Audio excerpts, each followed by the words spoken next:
Allez, entrons dans le vif du sujet.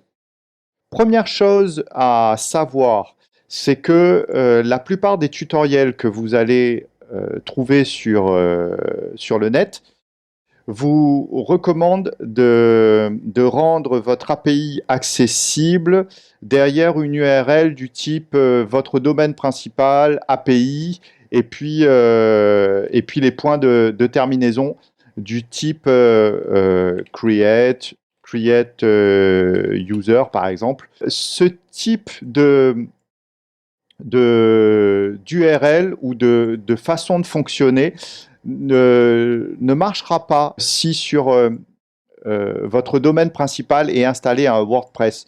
Alors, j'ai pas tout compris du pourquoi, du comment. J'ai commencé par faire cette bêtise-là et au final, j'ai laissé tomber parce que je ne parvenais pas à mes fins. Et j'ai préféré créer un sous-domaine qui va venir accueillir ma Web API. Donc, ce que je vous recommande pour pas tomber dans cette impasse comme moi, c'est de commencer par créer un sous-domaine à votre site WordPress que vous allez venir appeler pour votre Web API. Allons-y. Donc, ça se passe dans votre cPanel au niveau de domaine et sous-domaine ici. Vous cliquez dessus, je l'ai déjà ouvert et on va venir appeler ça. Donc, ça sera pour mon domaine wayomusic.re et je vais venir loger ça dans un dossier que je vais appeler Wayomusic RE, trait d'union, Appier. Allons-y là-dessus. Donc, mon sous-domaine a bien été créé. Deuxième étape, ça va être d'aller créer un certificat SSL pour ce sous-domaine-là. Donc, pareil, vous revenez dans votre cPanel et dans la partie sécurité, vous avez Let's Encrypt SSL. Voilà, vous allez dans la partie générer un nouveau certificat et en face de votre nouveau sous-domaine, vous avez générer. Vous cliquez dessus. On n'aura pas besoin de l'alias HTTP nana et on fait générer. Le certificat SSL est maintenant bien installé, magnifique. Passons à la partie API. Vous allez voir, c'est relativement simple avec cPanel puisque, comme je vous l'ai dit, vous avez un certain nombre de fonctionnalités qui vont nous faciliter la tâche. Et notamment, pour notre projet, vous allez dans la partie software et vous avez un bouton qui s'appelle configurer une application Python. Vous cliquez dessus et vous basculez ici. Vous faites créer une application. Une fois là, dans la version de Python, vous prenez soin d'utiliser la dernière en date. Et ici, il s'agit du dossier dans lequel vont venir se loger tous vos fichiers de l'application. Alors, je vais le nommer quelque chose qui est ressemblant à mon sous-domaine, mais qui n'est pas le même non plus. Rappelez-vous, le dossier où se loge mon sous-domaine pour générer le certificat SSL, entre autres, s'appelait Wayomusic RE underscore Appier. Je vais lui rajouter route, comme ça je saurai où est-ce qu'il est.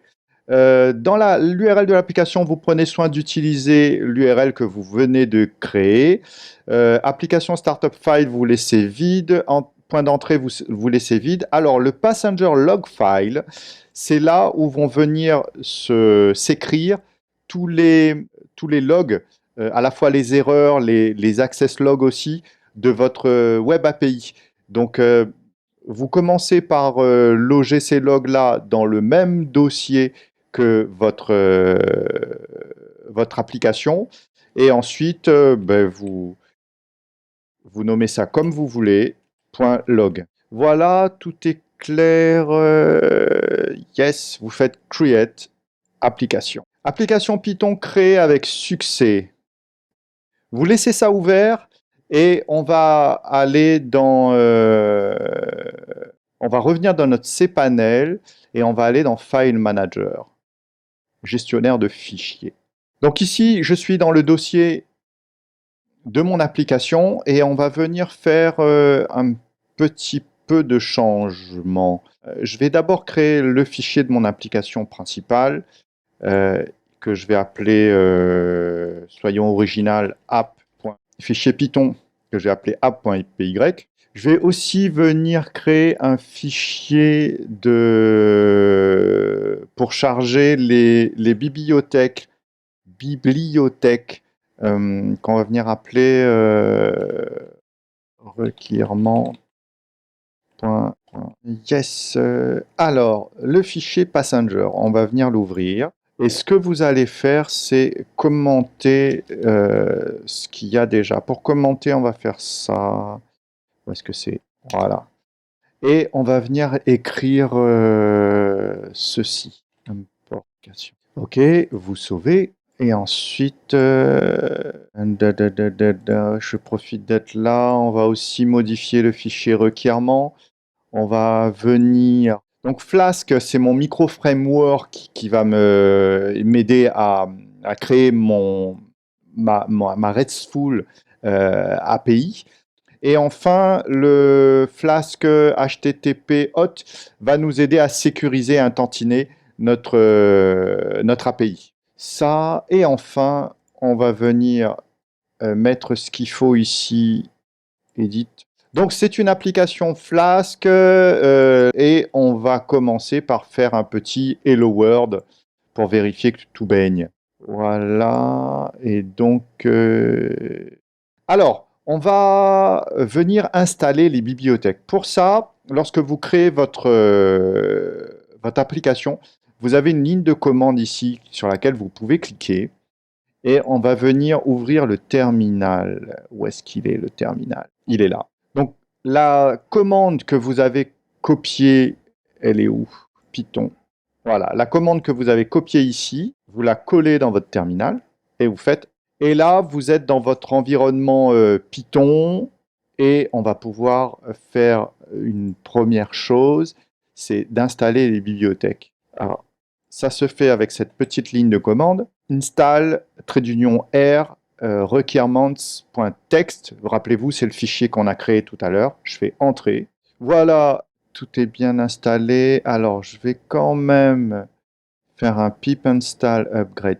Ok, tout a l'air bien. Et je vais... Hop, on va redémarrer notre write. Donc, si je clique sur l'URL, normalement, yes, tout devrait bien se passer. Notre web API fonctionne. Et je vais aller venir vérifier dans les logs s'il n'y a pas des bizarreries. Alors, ok, tout baigne. Donc voilà, nous venons de créer une API qui fonctionne et que je peux appeler à l'adresse apier.wyomusic.re.